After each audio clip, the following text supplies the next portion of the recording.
All right. All right. So thanks everyone for being here. I'm going to go ahead and start the shared screen. So, if you could make sure to mute yourself, that would be great. And if you could hold your questions till the end, that would also be wonderful. Unless, hopefully we won't have any technical difficulties this time, but that was helpful to fill that in with some questions. All right. So we're going to start out with a continuation of our talk from last time, and that is also recorded if you didn't get a chance to see it. So we're going to talk about how to create better shelter and space for native birds. And I wish I had taken this picture of this saw-whet owl. I have only had a really good experience like this in a cavity with a, it was actually not a Western screech owl, but an Eastern screech owl. And I remember that being really cool because I remember there being both a red morph and a gray morph, if I recall correctly, when, because I'm originally from Ohio. And so, so anyway, we also have Western screech, though they're not maybe as common as the Eastern screech, at least here is my experience on the Olympic Peninsula. And actually the northern saw-whet is, I wouldn't say it's particularly common either. I would say the little owl that I have the most experience with probably out here is the pygmy owl. That's the one that I tend to hear and see the most. Although with the introduction of the barred owl, it's really impacting all of our native owl species. So outline, we are going to talk about shelter and space, and I'm going to add a little bit more on native plants because I listened to a Doug, and forgive me if I pronounce his name wrong, last name, Talami, presentation that really got me inspired last weekend. So I'm just going to include a couple more slides on that. Snags and dead trees, which is one of my favorite topics. Nest box design, which really goes into the snags and dead trees, since that's what we're mimicking. Landscape planning, and also invasive plants, which as gardeners, we really gotta, as much understand these invasives as we do understand the natives. The two go hand in hand. This is a picture of a golden crowned sparrow, one of my favorite winter birds that comes back, and one of my favorite things about this bird is that they are just constant singers. So they have this beautiful sort of almost sad little melody, and they sing quite readily, which is not a super common thing for birds on their winter territory to do. So it's always just a pleasure to have them, and I always look forward to their arrival. And I'm always a little sad when they leave, but they do go north to breed, and so I do enjoy them each winter. And the top photo is actually a picture on, you probably recognize this invasive plant, that is taken in Nia Bay on a Himalayan blackberry. And then the bottom is what they look like in their breeding plumage or their alternative plumage. So the top is basic plumage, bottom is alternative. And you can really see what a stunner this bird is. And this one was taken in my yard, the bottom one. So habitat, shelter, and space. I've included a photo of a Gary oak, and this is thanks to some of my research on better understanding all the caterpillar species that oaks host. And so this is our native oak tree, and so I wanted to include a picture of it. And then also this is a photo that I took up Palo Alto Road, in the National Forest, on the Olympic Peninsula, of a wildlife tree that was marked and saved for their food and shelter. So I'd love to see more of these photos. So, or more of the placards. So neighborhoods with native plants and complex structure provide abundant food, especially caterpillars, and places to nest. And so I wish this was my house, but it's not. But this is just kind of, I mean, really like just a perfect picture of kind of the habitat surrounding a house. You've got the evergreens on the left, you've got the deciduous trees on the right. They are not necessarily, super old, but they definitely have reached a mature size, and so create really good structure. Then in front of the house, you'll see a beautiful snag with a nest box attached to it. And then a lot of really good native plants, what appears to be madrone, possibly red osier dogwood, salal. And so just a really nice picture to show that. And then here on the left is a black-capped chickadee at a cavity. These are secondary cavity nesters.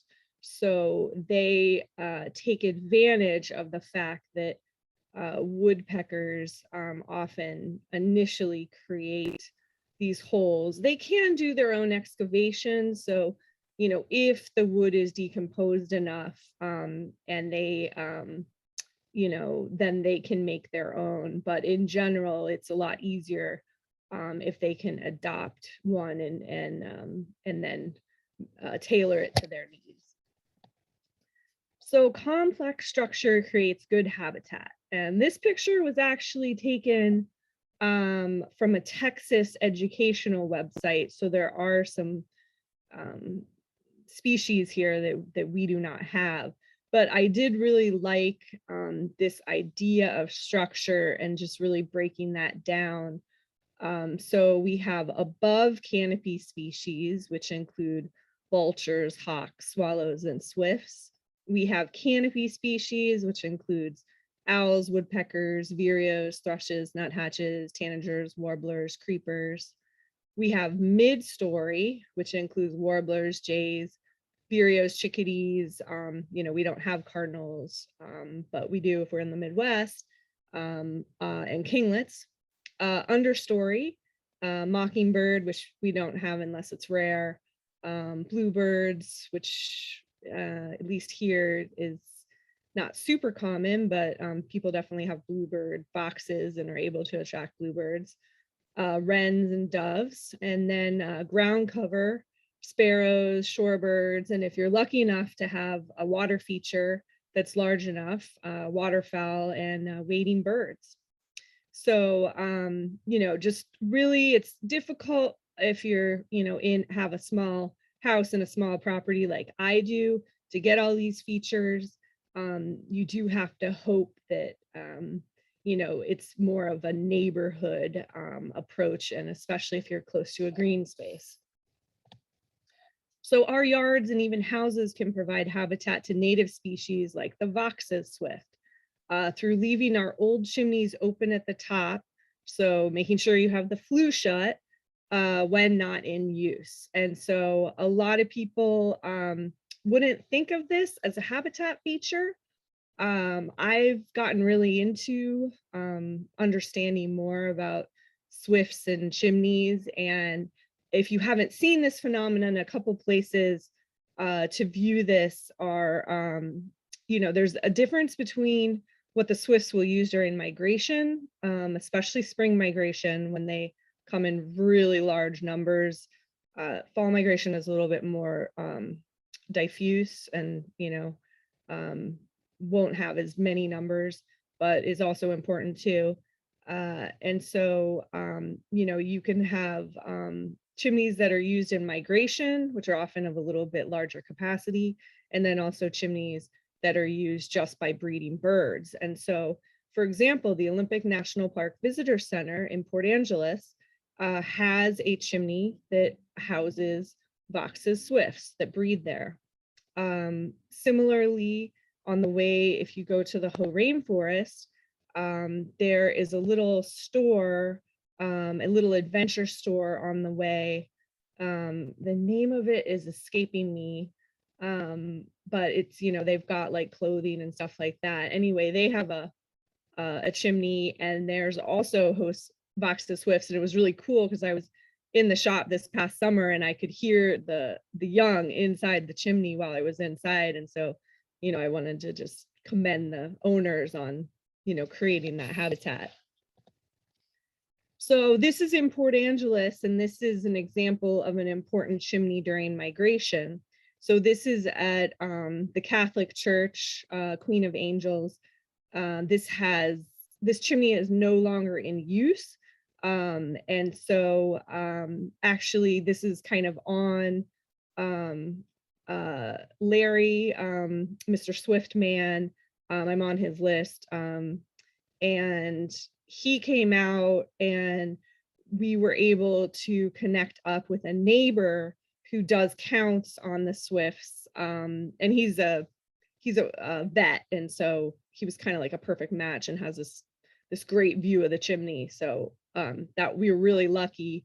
And, you know, and making those connections is really important. It's important for neighbors to know what features they have, how important that is, because it really is, you know, amazing if you are on a night when you just can have, you know, hundreds of swifts using the chimney.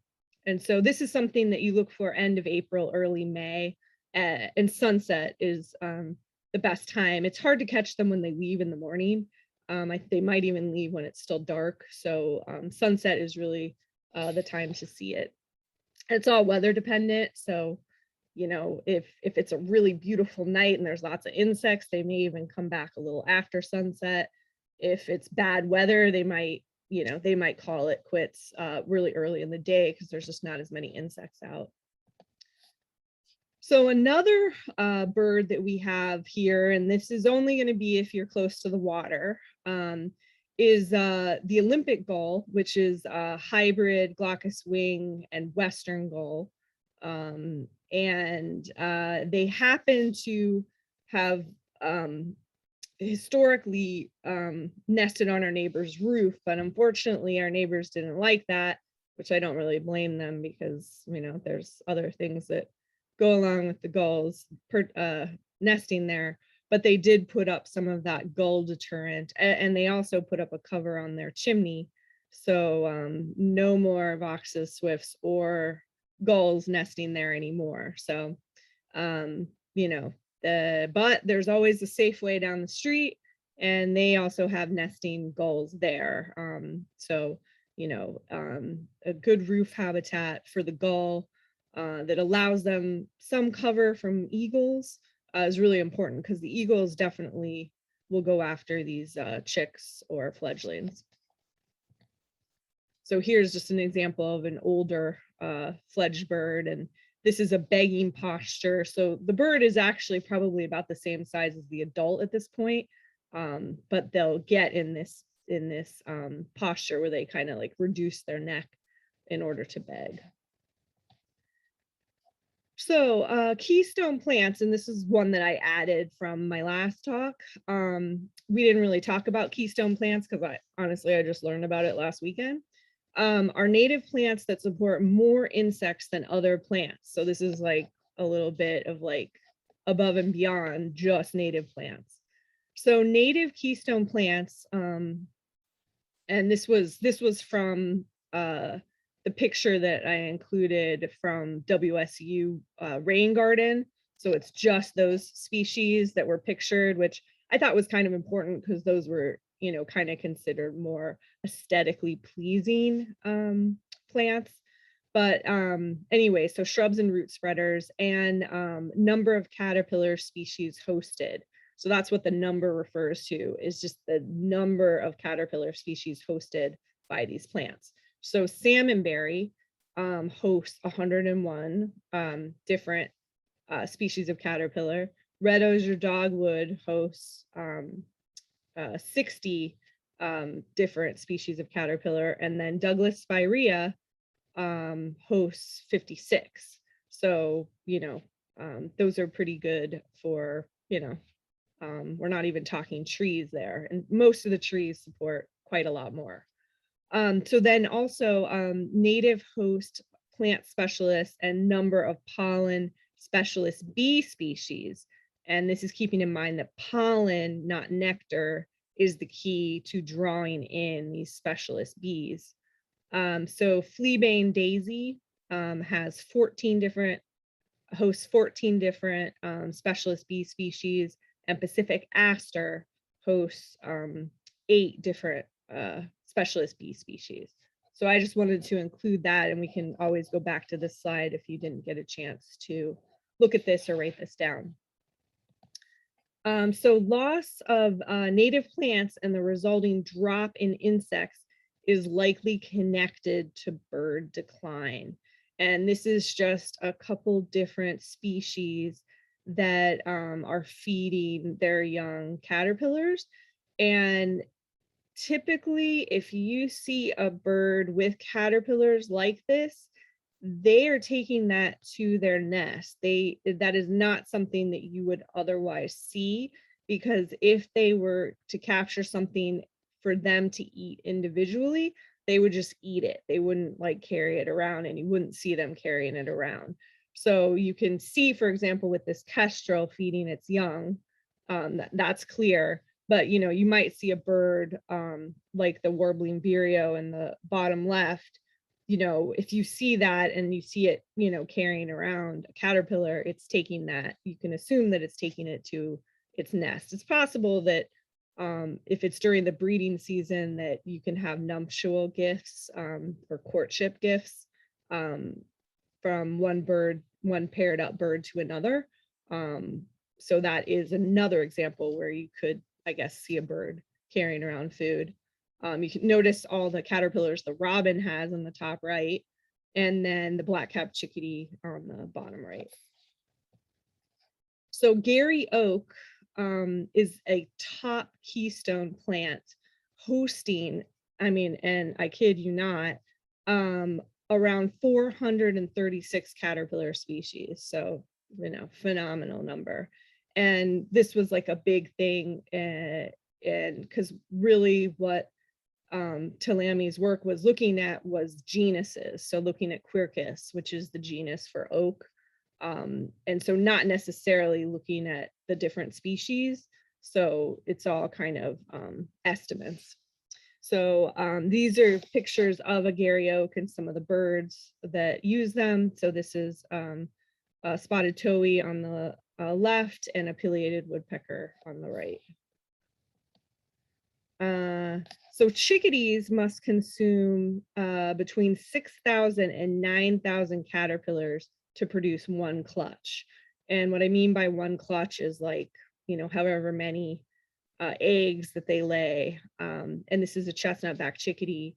And I've been trying to attract the chestnut-back chickadees to my yard for nesting. And so I have all sorts of nest box options.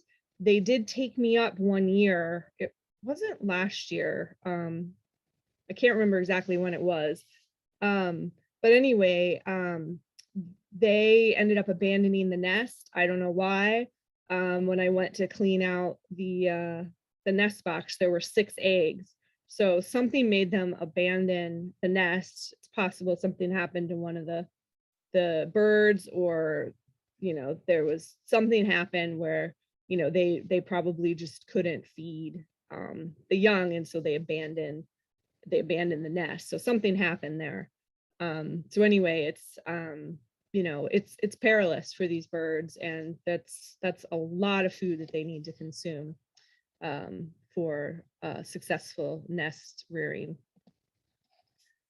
So this is just another slide that I put together, seed success with natives. So this is just sharing a little bit of my experience with some birds. And this is from the last slideshow, but there's 2 companies in Port Townsend that offer native seeds.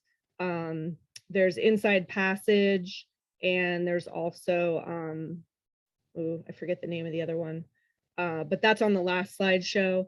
And I got most of these though. I think I got pretty much all of these from Inside Passage. So a year's plan. So you want to meet seed germination, moisture, and temperature requirements, also called stratification, by planting native seeds in the fall. You can even do it in the winter. You want to keep your pots outside with access to rain and winter temperatures, and plant out seedlings the following fall. So that's why I say it's a year's plan, right? Because you plant the seeds in the fall and then you plant out the seedlings the next fall. So it's a little bit more, you got to be more patient with this approach, but it's certainly a lot cheaper and you can produce a lot of plants.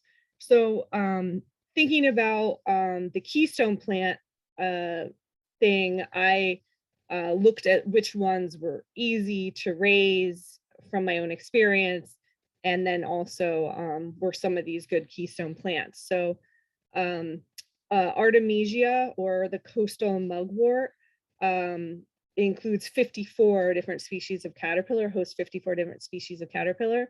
And then the dwarf goldenrod, a solidago species, hosts 53. So these are 2 really good ones. And I have to say from experience that yeah, you can, I mean, just the pollinators alone were pretty impressive. So, and I've only had them out now. This is just the 2nd season, and this was the 1st season that the goldenrods bloomed. So you know, it'll be interesting to see, but there's just a lot of good pollinators that I can visually see. And I didn't notice like a huge amount of feeding on the leaves, or, I mean, it was nothing, you know, it was nothing that I noticed even. So then top native host plants for pollen specialist bee species. I've really gotten into gumweed, and this was before I even knew that it was hosting 20 different of these specialist bee species. And it's one that you see often in restoration plantings. So you see it a lot out in, you know, very sparse, dry conditions by the ocean, especially because they're not really impacted so much from saltwater. And so it's one that you see a lot at a lot of good birding sites, like, for example, Three Crabs in Swim. Also, fleabane daisy hosts 14 bee specialists, lupin 8, aster 8, and then yarrow, it's covered up, I think it's 3. So just, and we can come back to this slide if you want. Again, these are all species that I ordered from Inside Passage out of Port Townsend, and they arrive in just, you know, cute little, easy for one person, good amount of seeds in little envelopes, and so a really great option. So it's estimated that pesticides kill 67 million birds each year, both directly and indirectly. The more I learn about, pesticides and so forth, it's pretty easy to not want to use them. I have learned, though, from fighting invasive plants, that under certain conditions, sometimes it's your only option, but usually there's a way to apply directly to the plant in a way that only the plant is uptaking that, and it's not, you know, so it's not like a broadcast spray sort of situation. So, but in general, hopefully, like, for example, powdery mildew, you can use milk. And we've been experimenting a lot with that because we do have some powdery mildew for sure. So 40% of US honeybee colonies died between April 2014 to April 2015. And this is just what we know. That definitely seems like there's an insect apocalypse, but most of our data is just on honeybees because, you know, having been in science and research, you know, you get money for those things that, you know, have economic, um, you know, benefits. It's harder to get money for just basic funding, for basic science. So it's just, I mean, you can, it's just, it's not as easy. So there's a lot more data on what's going on with honeybees. Now, I have gotten really into the blue orchard mason bees. I haven't, you know, and it's really simple. You can just provide, you know, the appropriate sized holes for them. And we kind of went a little crazy this year and put out a lot more of these, and they just fill them all up. So it's like you can just keep putting out more homes and you're just going to get more bees. The problem with this particular design is that the bees over time get more susceptible to mites as they reuse the holes. So there's a whole complex strategy of using straws and so forth. And I have been observing them. I haven't yet noticed a mite issue. I think probably what I would do is if I, you know, if I got a mite issue, I would probably just create more, because all you need, I mean, we've been making them even just out of pieces of firewood, like, and we have like the right bit size. And the big key is that the longer you make the hole, the more sex diversity you can get, because you'll get more females if you have longer holes, because the females are considered like more important ecologically, and so they often put the females in the back and then the males up front, in case they're predated upon. And my friend, who got me into this because she's a beekeeper, she had a hairy woodpecker come and kind of clear out her colony.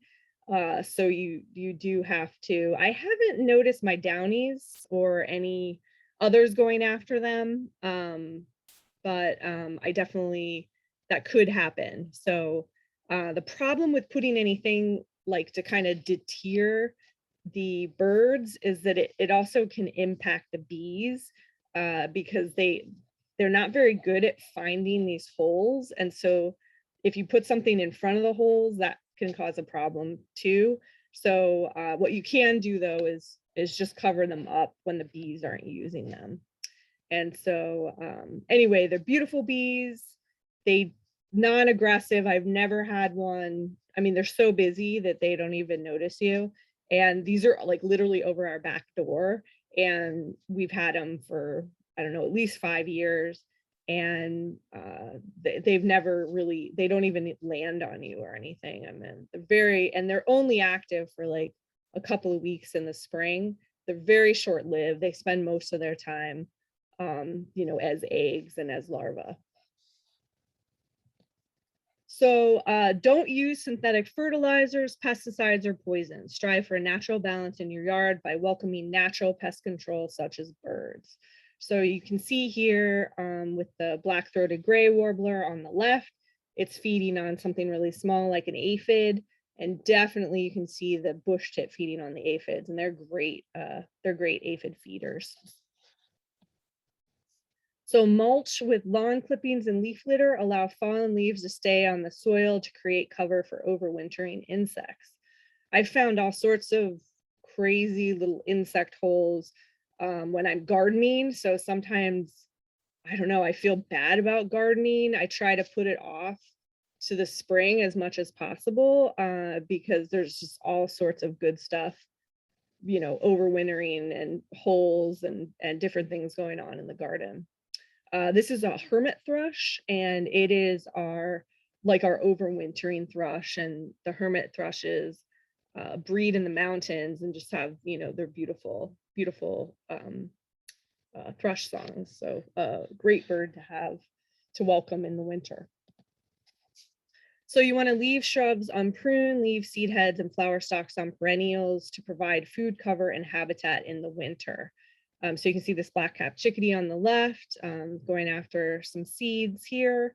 And then another winter bird that I always look forward to is the varied thrush. And they tend to come down when conditions get really bad. So they're hard to find during the breeding season in the summer. And as a bird guide, you know, I'm always trying to find people varied thrushes, and often we only hear them.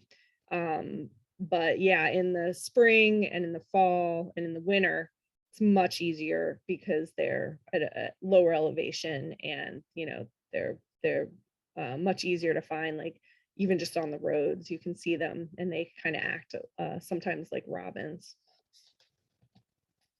So you want to make a dust bath and remove lawn incrementally. So this is a dust bath for California quail. And this is a great habitat feature. If you don't have a space like this and you have quail, just leave a nice empty spot with some loose soil. And that can become a really favored space. And other birds take dust baths too. I mean, I just see a lot of my birds, because we've gotten rid of all our lawn and have mulch, and they just kind of, you know, they love to like take a bath, and then they find their sunny spot and they nestle down in the mulch, and they kind of like spread out their wings. So that's just, it's just fun to create these coveted spots. You can also create brush or rock piles to help provide cover and nest sites for birds and other small creatures. We added this gigantic wood pile or brush pile because we took down this giant invasive laurel, and it's just created like great habitat. And we had dark-eyed juncos successfully nesting for the first time. They had 2 clutches. I'm not sure any of the fledglings survived the cats, unfortunately, because last time I saw the first clutch, they were in the neighbor's yard with the cat, and I didn't see him again. And then the second clutch, I feel like I only saw one, and so I don't know if any of them made it. Cats are just, you know, yeah, a really serious issue. So especially with our ground birds. So it's, you know, if you get it, they obviously made it through the nesting phase, but then yeah, got to figure out how to get them through the fledgling stage. So other birds that are really going to enjoy this are the wrens, and that includes the Pacific wren up top and the Buick's wren on the bottom. And the Buick's wren is actually a nest egg stealer. So you got to watch out for that. You know, I've got Buick's wrens that I feel like have been nesting in my yard since, you know, before we moved in. So that might explain some nesting hesitancy, because you don't really want to nest around an egg predator. So, and then the Pacific wren, though I feel like I only really see them in the winter, and I'm, you know, trying to create some better habitat for them. But they really need kind of that mature coniferous forest with you know, and we just have more big leaf maples. We don't, and just sporadic conifers. So yeah, I feel like we don't quite have it down for them. So birds seek shelter in mature trees, evergreen vegetation, dense shrubs, thickets, or bramble patches.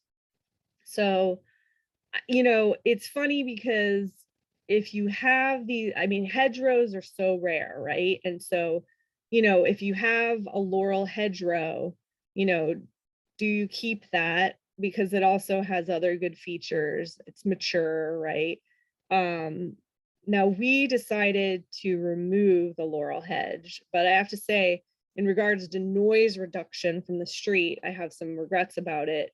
In all other respects, though, I don't really regret removing it, because especially because it's it's it's just really, the roots are just really invasive, and it's, it's going to be much better to have different species.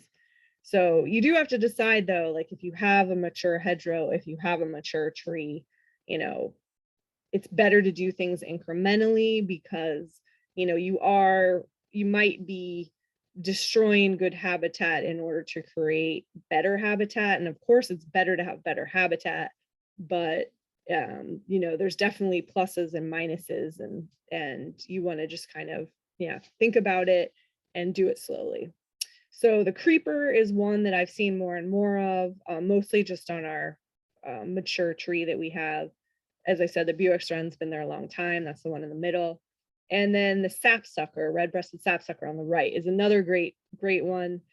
I feel like we don't really have good sapsucker habitat yet, because we don't really have any mature trees. They're kind of outside of our yard, adjacent to our yard, or on our slope.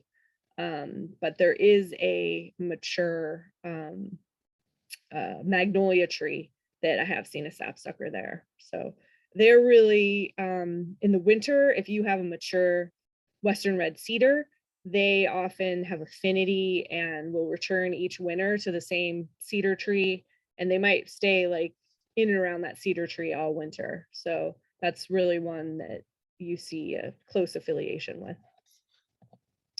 So shelter can also come in the form of log or brush piles, meadows, scrub, rock piles, walls, ground cover, and snags. And so this is just another picture of a Pacific wren, which used to be winter wren, and then they got divided. So on the east side, we call this a winter wren. On the west side, we call it a Pacific. So dead rather than living trees provide some of the best habitat features for shelter, nesting, and food. So you definitely want to create this habitat. This picture on the left was just taken on, I think, the middle snag, just this past week.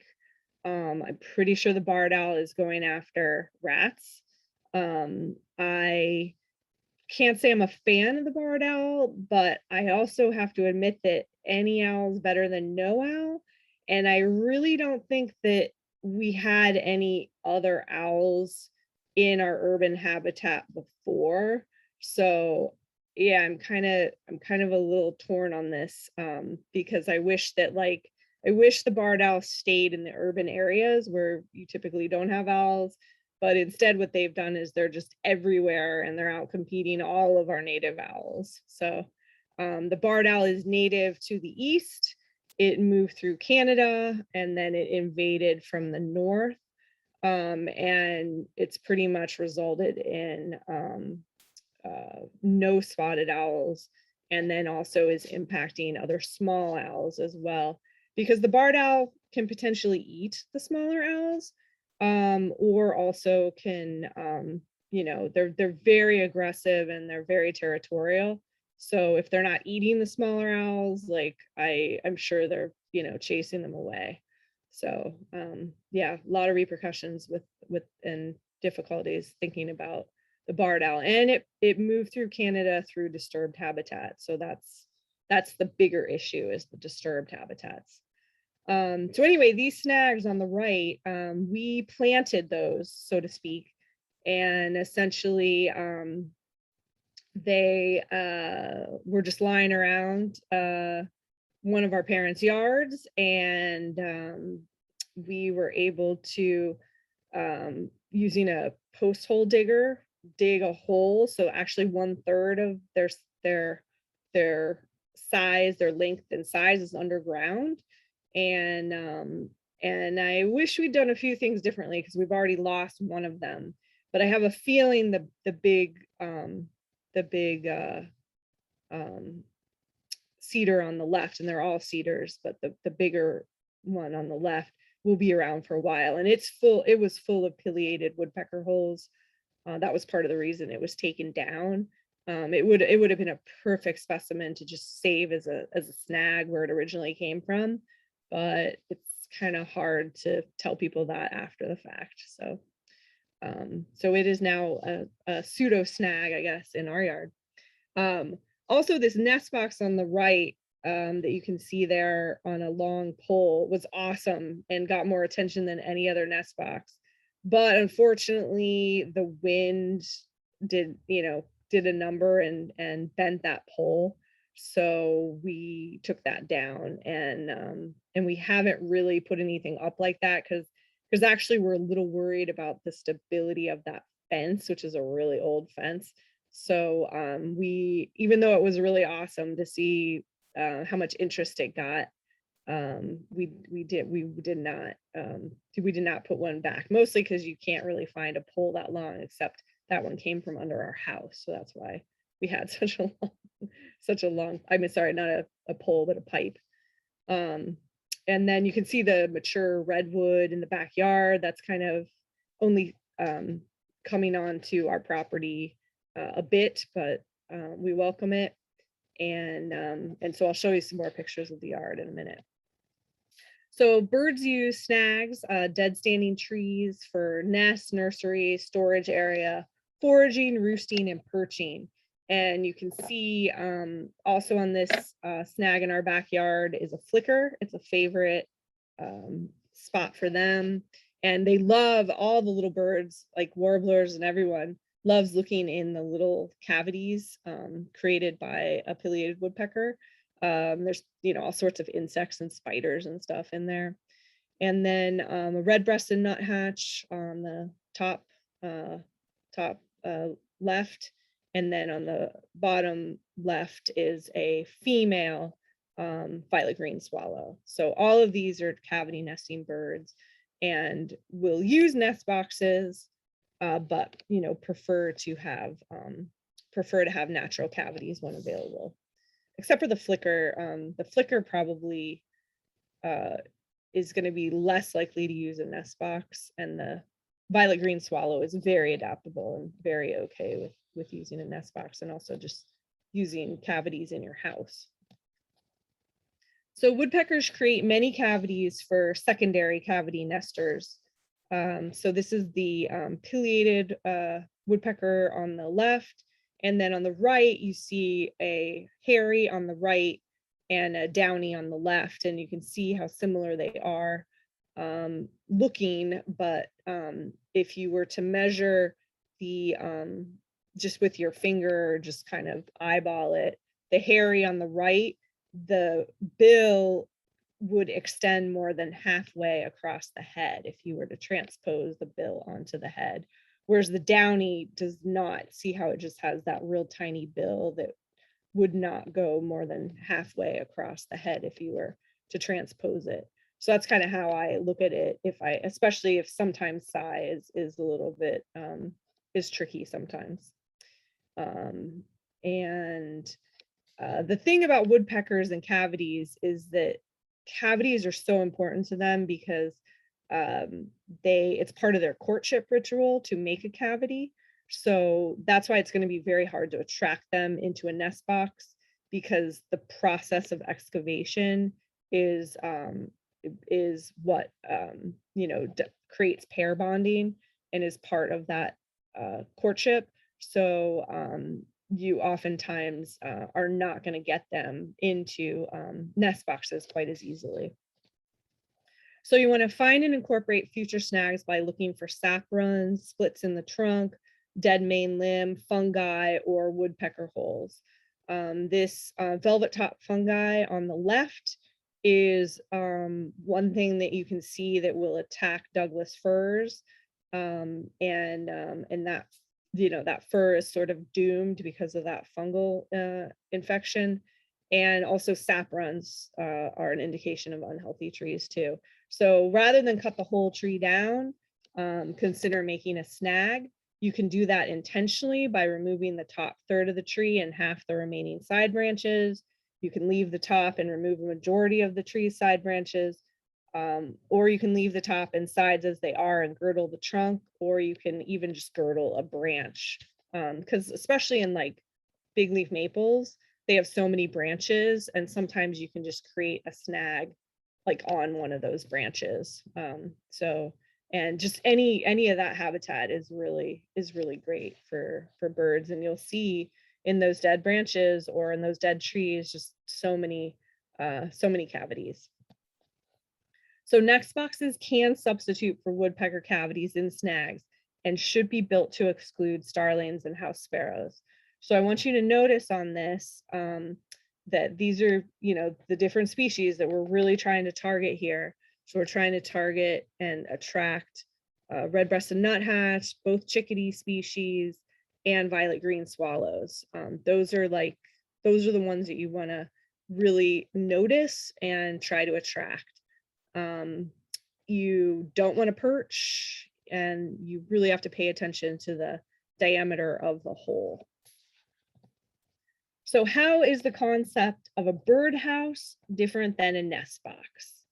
You know, basically you're talking about the same thing, but I've just noticed that conceptually, people who talk about birdhouses are creating something that's more artistic or for a non-native bird.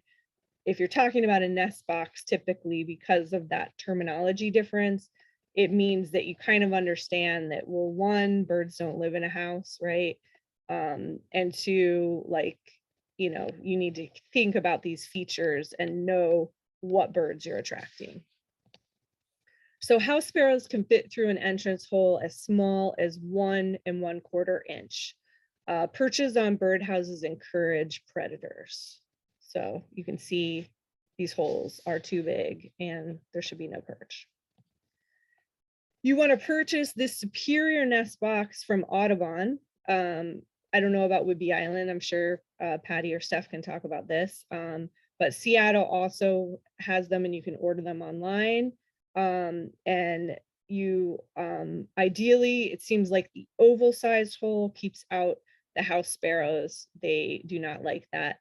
What can happen is downy woodpeckers will look for a place to roost in the winter. So they can sometimes change the size of your nest box hole. So you do want to keep some different these basically covers over and just be ready to possibly replace them. And I'll show you one. So it's good to have one on as a spare, or just, you know, so you have the ability to be able to make that change. And this is kind of like my crowning glory, is having attracted violet green swallows. It took me a while. I totally ended up not following directions on orientation and all that kind of stuff, and I just stuck it on the front of my house, and they love it. And the house sparrows are trying to get in like every year. And I noticed that even now in the winter, I think there was a downy woodpecker checking it out, and the house sparrows, I swear, like following the downy woodpecker around, you know. So I mean, that pair of house sparrows are just ready to pounce. So you really gotta keep an eye on that and make sure you're attracting your sparrows and nobody else can get in. The sparrows become defensive, especially once they've picked a spot, and they will return. There's definitely a lot of site fidelity. And for the male violet green swallow, I mean, this is the only way in which this bird is territorial, because this bird, you know, is eating insects, right? And that you don't have to be territorial about eating insects, right? Like there's enough, well, I mean, you know, ideally there's enough insects for everybody, except that we have this catastrophic insect decline. But that aside, you know, they're not territorial about insects, but they are territorial and become very territorial when they nest. And the males select the nest, and then you know, will attract a female mate, and then, you know, and they will ruthlessly, you know, scare others away. And I have avoided a nest box camera because I don't really want to inadvertently capture some really traumatic drama based on this. But it seems like I've had successful fledglings which you can see sticking its head out of the box with its large gape for the past 3 years. And you can see the male collecting nesting material. And yeah, this is like one of my favorite things, is like, because they come and then they have like a big discussion about who's going to nest there, and there's like all these birds, and they're all like, coming down and checking out the nest box, and they got a lot to say, and there's all this chattering, and then they like disappear for a while, and then when they come back they mean business, and it's a pair, and they start nesting, and they go to town. So it's a very interesting process, and I'm always really sad because, especially this year, we took off for a week in July, and when we came back they were gone. So, and I had a feeling, because this little fledgling that I took this photo of this year, it was like practically halfway out the hole. And what the adults do is they just kind of stop feeding them to try to encourage them to come out, and they just kind of sit close by, and and it's all about trying to get them out of the nest box. So it's always just a pleasure to have this in the yard, and right in the front of our house. And they're not really bothered by us, so they don't like dive bomb you or poop on you, or they're very clean birds, very good tenants. I always welcome them back. So properly built nest boxes should be placed with regard to habitat features, careful observation, as well as trial and error. These are 2 successful locations on houses, and the one on the left actually is my parents' neighbor's house, and I approached them because I knew they had swallows nesting there, but they had a really inappropriate box for a number of reasons. And so I approached them. I think they thought I was a little nutso. And I asked if I could put up, a more appropriate nest box. They had no idea. They just moved in and had no idea what I was talking about. And now they like text me, and like it's literally their favorite thing to observe these swallows. So it's really fun to have them in your life. So in our yard, we have 90 plus bird species recorded, and I'm pretty liberal about my recordings. So like, I just heard a greater yellow legs calling, not from my yard, but from the waterfront, and I counted that. So anything I can like hear or see from my yard, I count on my yard list. But this photo was taken from the yard. This is a orange crowned warbler. And I'm just going to go through these pretty fast, but beautiful Steller's jay, male Western tanager, female Western tanager, flycatcher. This is a willow flycatcher, and bush tit. So edge habitat creates better bird habitat. So my house is the one on the left that's adjacent to what was Valley Creek, but now Valley Creek runs under the street there, Valley Street, that street on the left. So it's basically like a steep bank. And then I'm going to compare that to a house down the street that gets mostly house sparrows. So the other one circled on the right, that is not near a green space. And so this one's the one down the street. They get mostly house sparrows. This is our house. The house itself would be similar on Zillow or whatever, but ours are just down the street, but we're adjacent to this green space. And so this is a picture from the green space, from a mature redwood tree, looking into our backyard. It also gives you an idea of how close we are to the water.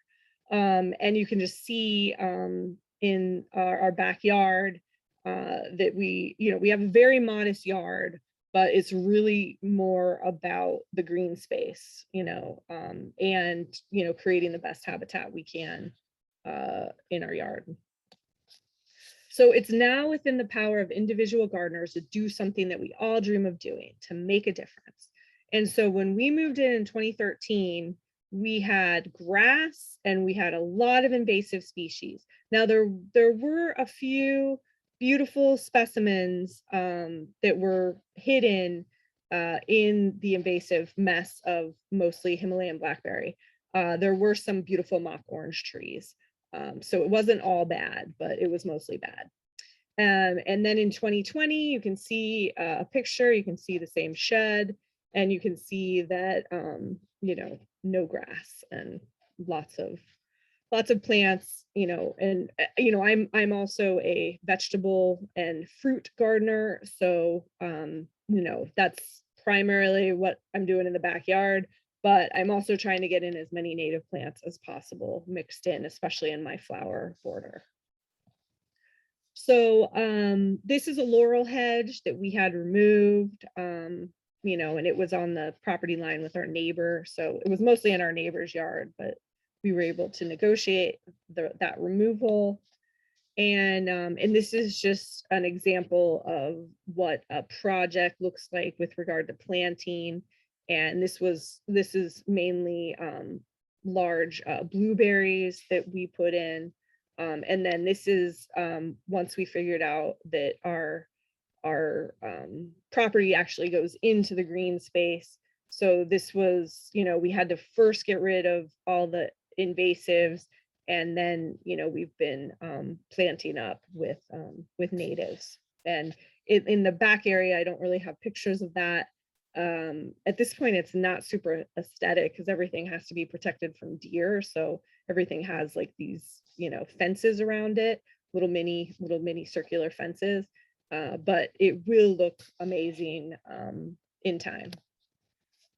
So this is the front of the house. You can see the platform feeder, which is really popular, especially with sparrows. And you can see the box for the violet green swallows. And you can see that we just removed all of the grass by covering it with cardboard and bark mulch. And so you can see this process, and this is a little row of natives of Pearly Everlasting and Goldenrod and Artemisia. So adding mulch in landscaped areas is one of the most beneficial things you can do for your plants. And you might also get a bonus of morels. And we had this amazing flush of morels one year. So you just gotta watch out. You never know what mycorrhizae might be in the bark mulch. So kill lawn with a sharp shovel and keep dirt patches open with a hoe. This comes from Steve Solomon's Gardening When It Counts. So that's a book that mostly my spouse is really advocating for. I have a couple books that I'll show you too that I read on. But he does a lot of the really labor intensive work. And I have to be honest about that. He has killed most of the grass. And so this is when we were planting the planting strip between the sidewalk and the street that we're filling with natives. So in 2020, we removed all the lawn, as you can see here. And now we're going to move on to just really quickly, because it's 8:05. Real quick, we're just going to go through invasive here. So an estimated 85% of invasive woody plants in wild areas originally escaped from home gardens. So we really need to like tackle this problem. Invasive weeds like English ivy are considered to be the second most important threat to biodiversity after habitat destruction. So look for invasive butterfly bush from Railroad Bridge in the Dungeness River, if not closer by. I just took this picture today on the right of a butterfly bush that was at Green Crow. So that is how insidious this problem is.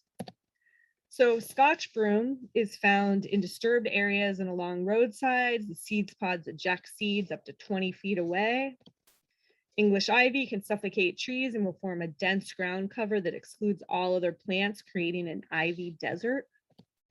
Himalayan blackberry and evergreen blackberry form thick stands of impenetrable shrubs, which include all over plants. This was our main thing, and this is the root complex roots that we were digging up that you really got to get out, because otherwise, the Himalayans, black bears are just going to come back again, because they've got, this huge reservoir of energy to continue supplying them. Hedge false bindweed and short stalk false bindweed can smother both herbaceous and woody plant species. This is probably our nemesis in the backyard. It's just we just have to go after it every year. Knotweed spreads by rhizomes and seeds clogging waterways.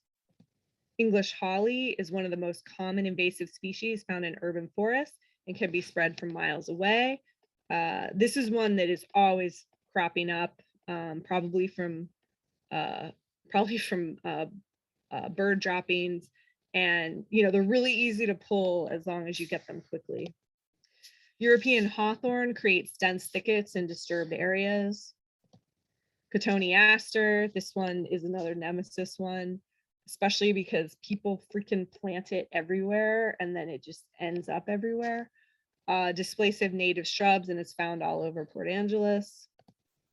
Spurge laurel will establish in the shady forest understory where it competes with native vegetation. If you want to see this effect, you can just go to the Quinault Lodge in Olympic National Park and see all the laurel that is just everywhere. I mean, it just gets out. English laurel grows and reproduces in the forest environment and competes with native species. Portugal laurel is able to reproduce in the forest understory in low light conditions, competing with and displacing native species when established. So you want to, and then herb Robert is the other big one that we have issues with, and we have to fight it every year. So you want to transplant unwanted or overgrown sword ferns, salal, Oregon grape, native roses, native willows, native berries, or native shrubs on forested tracts of land with permission. All of these can transplant well in the fall, especially if you get that new root growth that's white. And then I am like the willows, for example, and some of the other shrubs, you can even start just by getting cuttings in the winter, and you just put them in the ground. You do have to protect them from deer. So what I do is I put them in my garden in an open bed, and then I check the root structure in the spring, and then I pot them up, and then I plant them in the fall. So that's kind of how I deal with my cuttings. So slideshow information was directly sourced, Washington Department of Wildlife, Real Gardens Grow Natives, which is a book I'm going to show you. And I just have a couple other resources here before we end. Come Fly With Me, and that's the Texas, the differences in space and in different layers, and then replacing invasive plants with Puget lowland native species. So I'm going to end the stop share, and then just real quick,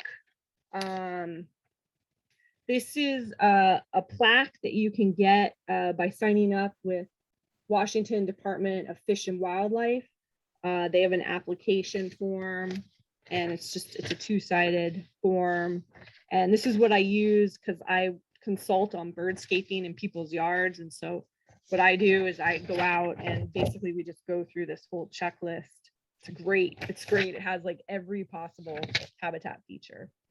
In regards to, and then I wanted to just show you this. This is a whole cover. It's really good to have these on hand or make this a project with people that like carpentry work, because this isn't an easy thing because it's not a circle. So if you do have someone with talent, it's good to have some extras of those on hand for your nest boxes.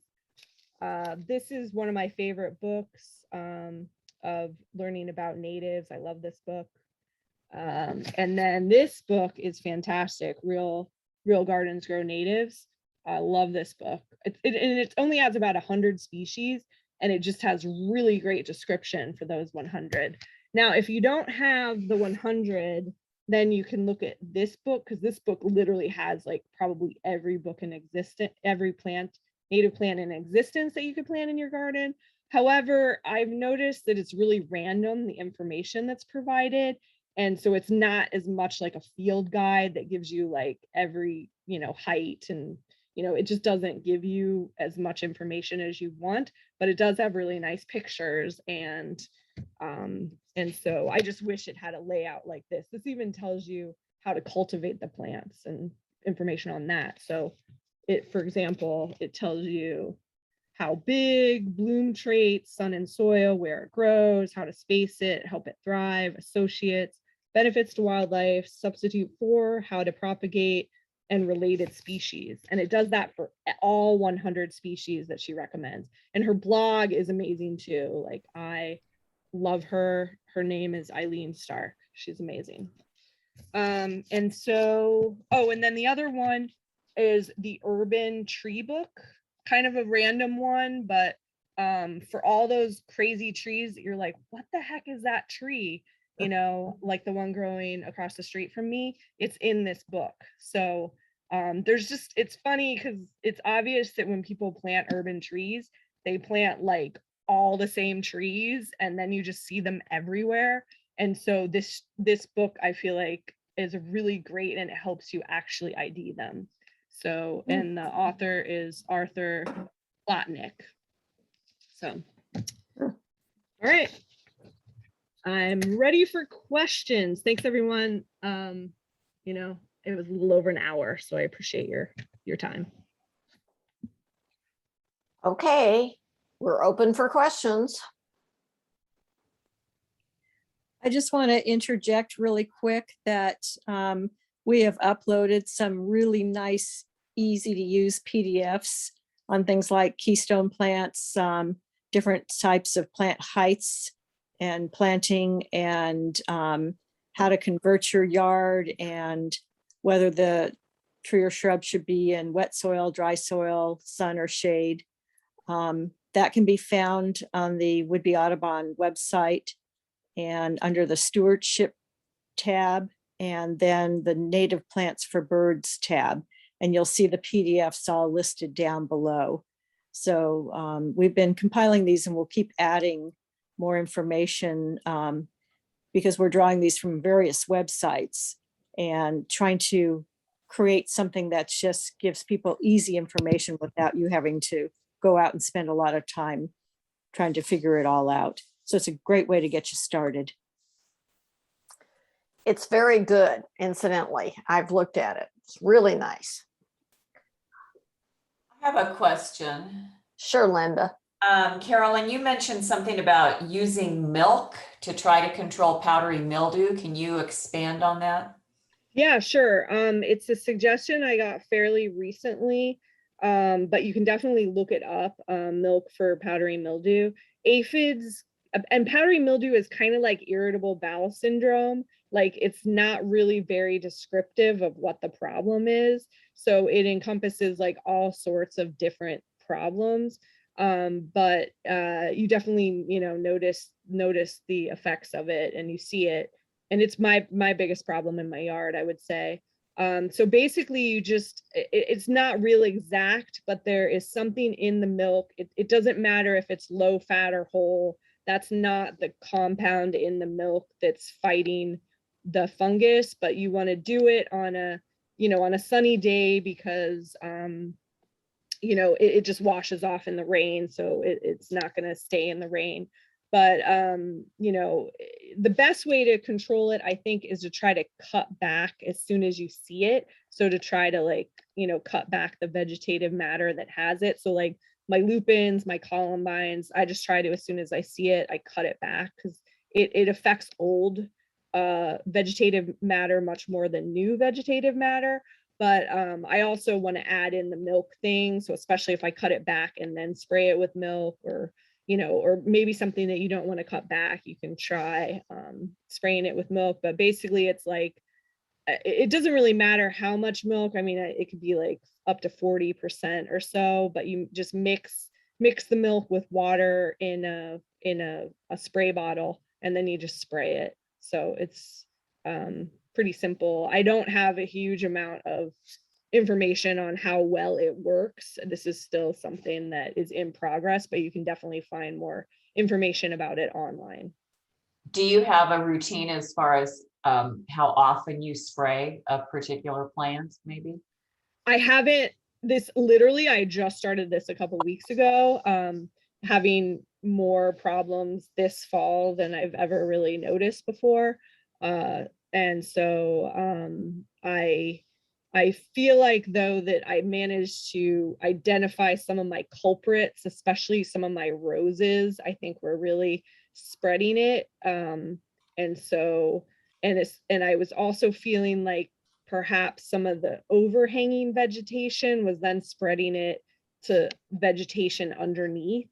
Or, I mean, it's hard to say. And then if the aphids are spreading it, the aphids are going to go after plants that are already somewhat challenged, you know what I mean? So whether they're challenged by water or they're not having their needs met. And so they're going to be more susceptible then to it as well. And certain species seem to be more susceptible too. So like, for example, I had some really big issues with my red flowering currant. I think it might have just had to do with they weren't getting enough air circulation.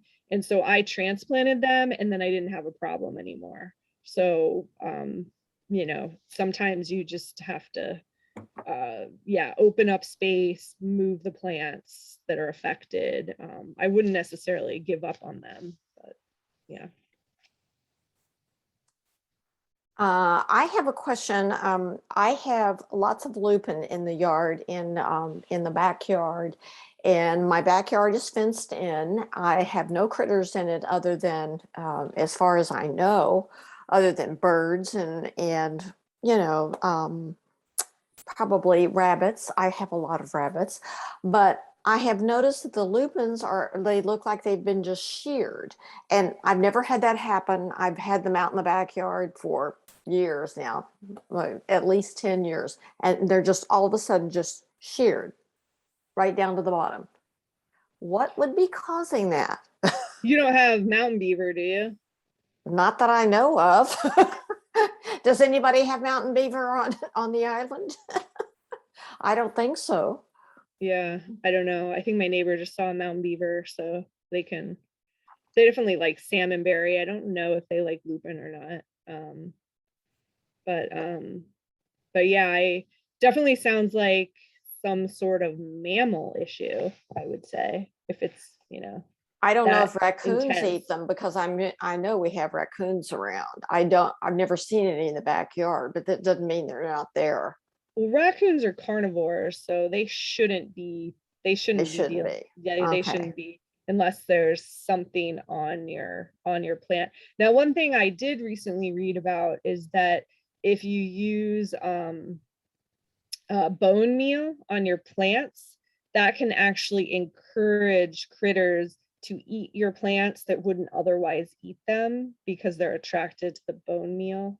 So my mom has been getting a lot of underground feeding on her plants that seems rather strange, and she uses bone meal and I don't. So I told her to maybe not use the bone meal and see what happens. I don't use bone meal, so I don't know. I've just never seen anything like it. It's just the weirdest thing.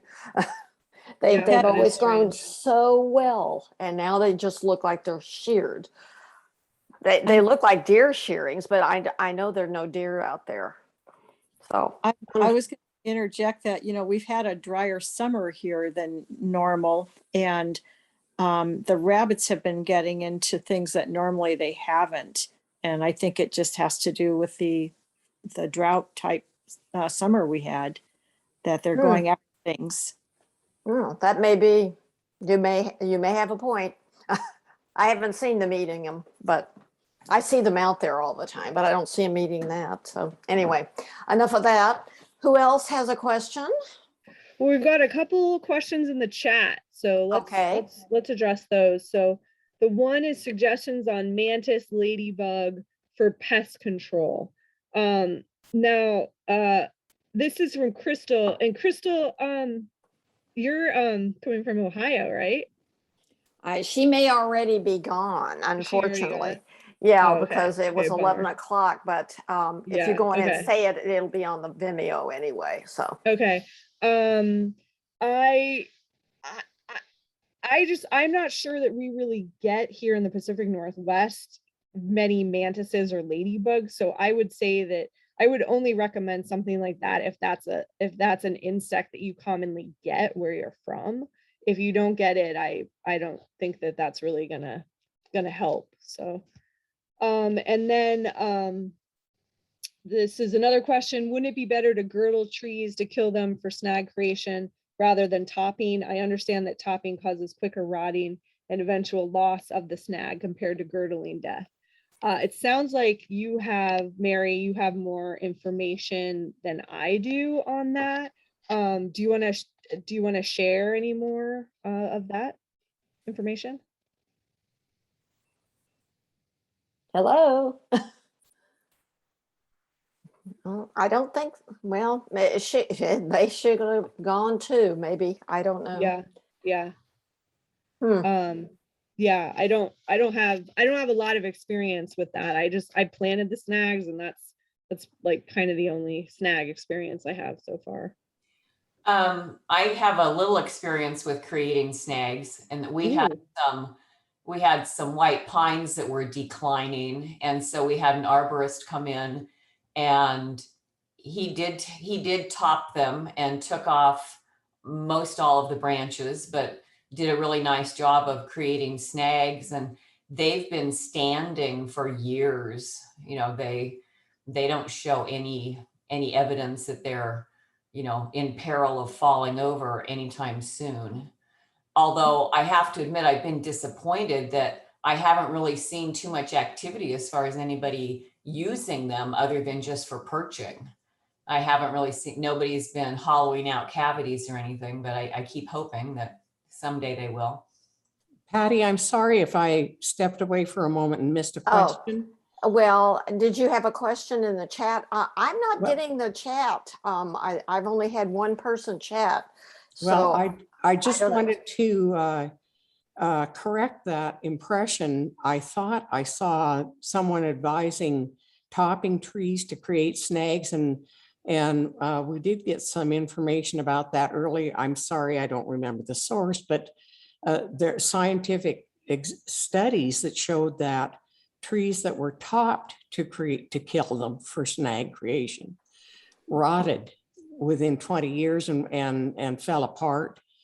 And if you wanted to create a snag that was going to last for decades for the birds, that girdling was the way to kill them. You want to kill the tree to create a snag, girdle it, don't top it. So Okay. Carolyn, did you hear that? Yep. I don't really know. Uh-huh. Because I don't have experience doing it. So that's, yeah. But Well, this I think wasn't an just- experience thing. It was something from a scientific source, and I'm sorry I don't remember it offhand, but I'll look it up if you need. So you need if I anything could further. pop in on that one real quick. Sure, Martha, go ahead. Yeah, so it's me, Martha, I'm a master gardener too. If you're going to girdle your trees to create a snag, they need to be small enough that if they are going to start dropping branches or falling over, you want it not to be too big and dangerous that way. And so to top a really big tree, I've got a couple of great big firs in my yard that nature topped, and so they're very top heavy, and we're going to end up taking the dangerous stuff out of it. And then you know, if it eventually rots and falls over, that's not such a big deal. So that would be, you know, my caveat is just to make sure if you want to leave it safe when you do that. But and also I would think, was it pines that you said that you topped and you were disappointed that nobody used them? Yeah, it was white pines. Yep. Yeah. So I think that maybe the wood is too hard and sappy. Oh, okay. And if you leave you know, willow snags are awesome. They just get loaded up with nesting cavities and things. And so we'll wait to see how the Douglas firs end up, but I've seen some pretty good ones of those that have worked out okay too. So just to pop in there. Thank you. Sure. Thank you. Appreciate that.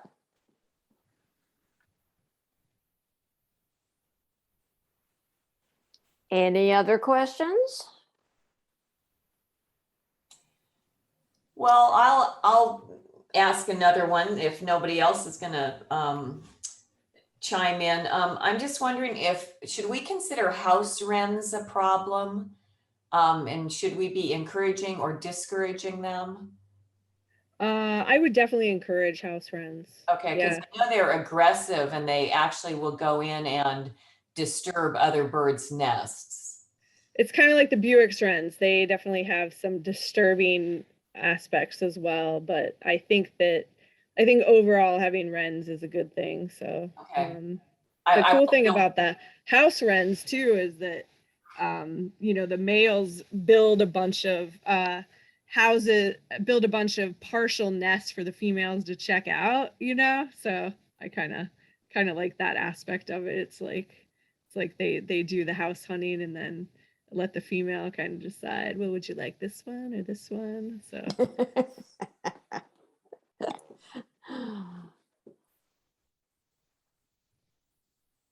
Okay, everybody take yourself well, put your video back on again so we can see your face, and take your microphone off of mute, and let's all give her a round of applause. This has been very, very useful. Very, very good. We really appreciated it. I don't know why I'm not getting the chat. So you're seeing things in the chat that I'm not seeing. I only had one note, and that was all. So anyway, anybody? Okay. Thank you, Then- Carolyn. Thank Thank you very much for your presentation. We appreciate it very much. And we'll be talking to you again, I'm sure. And there'll be some of Awesome. us coming over to Port Angeles for a trip. great. All right. And remember Olympic Bird Fest. Maybe it'll happen this April. We're keeping our fingers crossed. Okay, that sounds Yeah, like a check it winner out. because I enjoyed it several years ago. So I Awesome. would like to go back. So, okay, very good. Thank you again, and good All night. right. Bye. Thanks, everybody. Thank Bye. you, Carolyn. Bye. Thank you. Bye. Bye. You're Sweet. you're in that